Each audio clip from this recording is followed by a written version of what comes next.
उपस्थित सर्व आमदार, शिवसेनेचे सर्व नेते, सन्माननीय व्यासपीठ समोर उपस्थित दापोली, खेड, मंडणगड आणि कोकणामधील सर्व जनसमुदाय, बंधू भगिनी आणि मातांनो, सर्वप्रथम सन्माननीय शिंदे साहेब, जर का आपण निर्णय घेतला नसता तर आज शिवसैनिकांना न्याय मिळाला नसता. इतकी मोठी अफाट आणि भव्य दिव्य सभा आज खेडमध्ये झाली नसती आणि त्यासाठी आपल्या सर्वांना मी आपले आभार मानतो. अन्यायाला वाचा फोडण्याचं काम, दापोली मतदारसंघामधल्या शिवसैनिकाला संपवायचं काम दुर्दैवाने शिवसेनेच्या तत्कालीन पक्षप्रमुखांकडून होत होतं. 2.5 वर्ष दापोली मतदारसंघामधला कोकणामधला शिवसैनिक भरकटला जात होता.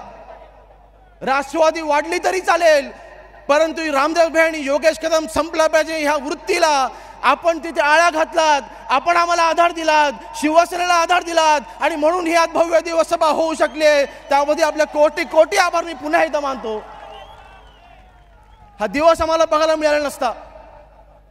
2.5 वर्ष निवडून यायच्या अगोदर पासून योगेश कदम संपेल ह्यासाठीचे प्रयत्न सुरू होते. नेते म्हणून रामदास भाईंना संपवायचं कटकारस्थान मातोश्रीमध्ये रचलं जात होतं, पण रामदास भाई नंतर त्यांचा मुलगा देखील संपला पाहिजे असे प्रयत्न तिथे केले जात होते. दापोलीच्या मंडणगडच्या नगरपंचायतच्या निवडणुका लागल्या, शिवसैनिकांवरती अन्याय झाला, परंतु शिवसैनिक लढला आणि 10 अपक्ष नगरसेवक शिवसेनेच्या आपण तिथे अपक्ष निवडून आणले. ही ताकद आपण त्यावेळेला तिथे 2 नगरपंचायतमध्ये आपण दाखवली. वारंवार आमच्यावरती अन्याय, जगामध्ये असा कुठला पक्ष नसेल त्या पक्षाचा पक्षप्रमुखच त्याच्या आमदाराला संपवायला निघाला होता. अशी आमची दुर्दैवी आमची अवस्था झाली होती. सगळं आपण हा निर्णय घेतला नसता, योगेश कदमांचं भाषण करत नसता, आम्ही संपलो होतो. आपण जर का आम्हाला आधार दिला नसता, योगेश कदम शिवसैनिक संपला असता. मी हा देखील पर्याय दिला होता. मी त्यावेळेला आदित्यजींना जाऊन भेटलो होतो, मी त्यावेळेला मिलिंद नार्वेकरला जाऊन भेटलो होतो, मी त्यावेळेला संजय राऊतांना जाऊन भेटलो होतो. मी सगळ्यांना विनवण्या करत होतो. मला 6 महिने मला माझ्या पक्षप्रमुखांनी, तत्कालीन पक्षप्रमुखांनी मला उद्धवजींनी भेटायची वेळ दिली नाही.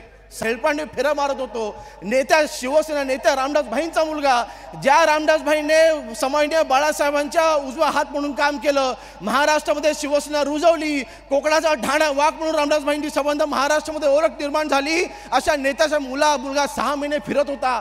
मला न्याय मिळाला नाही. हा संपेल कसा असे प्रयत्न सुरू होते. सगळं बघितलं मी, सगळं अनुभवलं, काय करायला हवं होतं मी नेमकं. परंतु एक दिवस शिंदे साहेब आपण निर्णय घेतलात, आम्ही आपल्या सोबत आलो आणि शिवसैनिकांना न्याय मिळाला. आम्ही ही भूमिका स्वीकारली नसती, आमच्या मतदारसंघामध्ये शिवसेना संपली असती, परंतु त्याहीपेक्षा वाईट कोकणाचा विकास देखील खुंटला असता.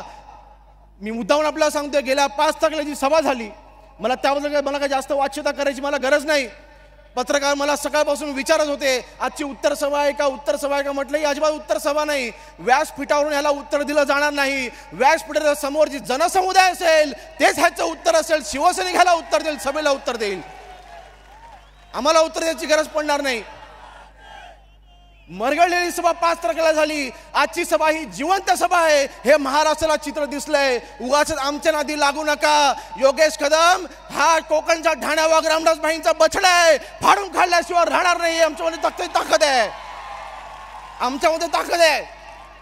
मतदारसंघ आम्ही जिवंत केला. 2014 साली दापोली मतदारसंघ राष्ट्रवादीच्या घशात गेला होता, भगवा खाली उतरला होता. तो भगवा पुन्हा एकदा डोळ्याने फडकवायचं काम आमच्या शिवसैनिकांनी केलं आणि त्याच शिवसैनिकांना संपवायचं काम आमच्याच पक्षप्रमुखांकडनं सुरू होतं. किती मोठं दुर्दैव. काय केलं कोकणासाठी.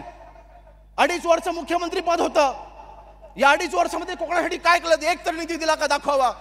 आमची 100 पत्र आहेत, माझ्या मतदारसंघामधले विषय आहेत. सन्माननीय शिंदे साहेब त्याचं वाचन करतील, बोलतील, मी आधी काय बोलणार नाही त्याच्यावरती. पण साहेब आमची आता अपेक्षा वाढलेली आहे, कोकणाची अपेक्षा वाढलेली आहे. आज आम्ही कोकणाचे आमदार म्हणून काम करत असताना आम्हाला अधिक काही नको आहे.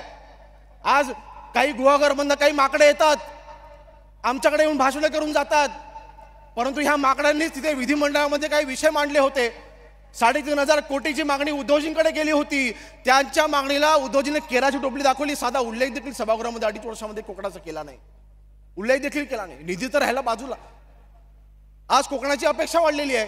साहेब आम्हाला फक्त एकच पाहिजे, आमचं रामदास भाईंनी हाती घेतलेला विषय एक सिंचनाचा विषय, आपण त्याची आज घोषणा करावी, आम्हाला विशेषतः निधी उपलब्ध करून द्यावा अशी आमची कळकळीची विनंती आहे. साहेब आमचं कोकण मागे राहिलंय, त्याला प्रमुख कारण म्हणजे आम्ही सिंचनामध्ये खूप मागे आहोत.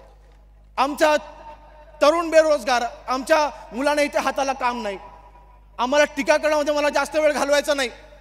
आज इथे इतका मोठ्या व्यासपीठावरती मनोगत व्यक्त करत असताना मला माझ्या मतदारसंघाचा आणि कोकणाचा विकास फक्त मला दिसतो. मला अन्न कुठे टिकायला, मला माझ्या भाषणाची मला वेळ घालवायची नाही अजिबात. तर आहे ना, इतका मोठा जेवढी जनता आतमध्ये आहे त्यापेक्षा दुप्पट जनता ही बाहेर उभी राहिली आम्ही बघितलेली आहे. अनेक माझ्या मतदारसंघामध्ये अनेक गाड्या आणि बसेस अजून थांबलेल्या आहेत, त्यांना आतमध्ये येता येणार नाही कारण इतका मोठा जनसमुदाय इथे उतरलेला आहे. हेच उत्तर झालं. परंतु साहेब आमच्या अपेक्षा तर वाढलेल्या आहेत. आज ह्या दापोली मतदारसंघामध्ये मी आपला शब्द देतो, आमदार म्हणून शब्द देतोय, दापोली मतदारसंघामध्ये 2024ला कोणाच्या बापाची हिंमत नाही हा भगवा फडकवलेला खाली उतरवण्याची. आम्ही हा डोळ्याने फडकवून पुन्हा एकदा दाखवू, कोणाची हिंमत नाही. ग्रामपंचायत निवडणुका असतील, अन्य स्थानिक स्वराज्य संस्थेच्या निवडणुका असतील, आम्ही विजय प्राप्त केलेला आहे. 48 ग्रामपंचायतींपैकी जवळपास 37 ग्रामपंचायतीवरती आम्ही शिवसेनेचा भगवा फडकावलेला आहे. आता 2 महिन्यापूर्वीच्या निवडणुका झाल्या. कसलं राजकारण करताय? पहिला 2.5 वर्षानंतर 3 वर्षानंतर बाहेर पडले आणि पहिली सभा खेडमध्ये घ्यायची तुम्ही हिंमत दाखवली. तुम्ही चुकलात. होय होय तुम्ही चुकलात.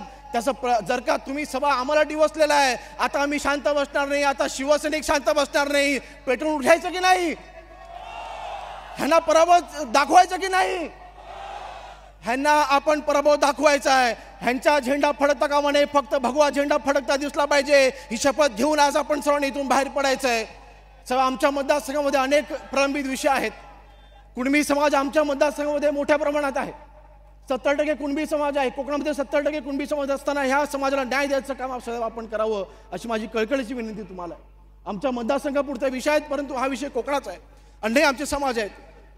मागच्या 5 तारखेच्या सभेसाठी मुस्लिम समाजांना दिशाभूल करण्यासाठी काही पत्रकं काढली गेली, फक्त दिशाभूल करण्यासाठी. जर का शिवसेना इथे उतरली नसती 90 सालामध्ये, रामदास भाईंसारखे नेते जर का कोकणामध्ये आले नसते, तर कोकणातल्या दंगली कधी थांबल्या नसता. भाईचारा निर्माण करायचं काम हिंदू आणि मुस्लिम समाजामध्ये रामदास भाईंनी केलं. अशा रामदास भाईंना संपवण्याचं काम प्रयत्न तुम्ही केला होतात. परंतु मुस्लिम समाज हा आपल्या पाठीशी खंबीरपणे उभा आहे. मला समाजाचं राजकारण करायचं नाही, मला समाजाचं अजिबात राजकारण करायचं, ती शिकवण आमच्यावरती नाही. वंदनीय बाळासाहेबांचे संस्कार आमच्यावरती आहेत आणि वंदनीय बाळासाहेबांचे संस्कार घेऊनच हा योगेश कदम आणि आम्ही सर्व शिवसैनिक कायमस्वरूपी राजकारणामध्ये राहू.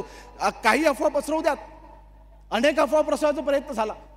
आम्ही भाजपमध्ये जाणार, आम्ही भाजपमध्ये विलीन होणार, भाजप पक्ष वाईट आम्ही असं म्हणत नाहीये, परंतु आमची दिशाभूल करून, आमची बदनामी करून फक्त आम्हाला बदनाम कसं करायचं असे प्रयत्न सुरू होते. 50 खोके ह्या व्यतिरिक्त दुसरं काहीच नाही. ज्या वेळेला खेड शहर जेव्हा 3 दिवस पाण्याखाली होतं, 15 दिवस खेड शहर चिखल साफ करत होता, आमच्या खेड शहरामधली दयनीय अवस्था बघायला देखील त्यावेळेला मुख्यमंत्री आले नाहीत. परंतु यांचे अश्रू पुसण्यासाठी खेड तालुक्याचे मतदारसंघामधले अश्रू पुसण्यासाठी शिंदे साहेब आपण आलात, आपण शिवसैनिकांना मदत केली, आपण खेडला सावरलं. तर 2 कोटी तात्काळ आपण त्यावेळेला मंजूर केलेत, परंतु तत्कालीन मुख्यमंत्री त्यावेळेला